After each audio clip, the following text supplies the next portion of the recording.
Thank you. Sharon Gamoff.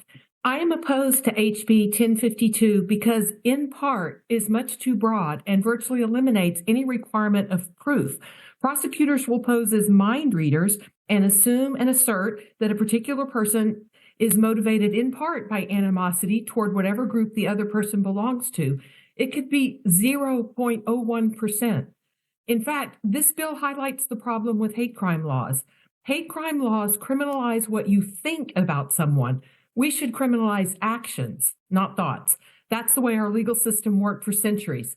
Assaults are crimes, no matter the motivation, and thoughts are not, at least they should not be.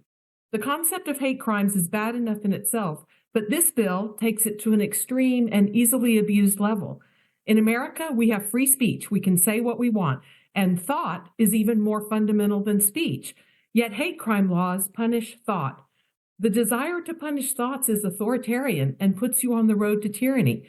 As it happens, we have a current real-world example of the terrible harm hate crime legislation can cause, and that is what has happened in Britain.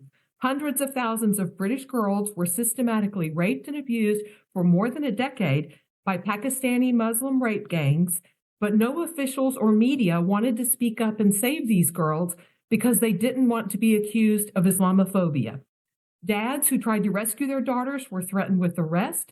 People who spoke out on social media about these rape gangs have been sentenced to much longer prison sentences. At least one got 7 years than the actual rapists, who have received a few months, if anything. That is where hate crime legislation takes you.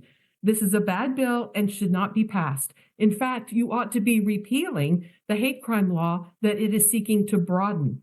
Thoughts are not crimes, and it is authoritarian to make them so. Thank you.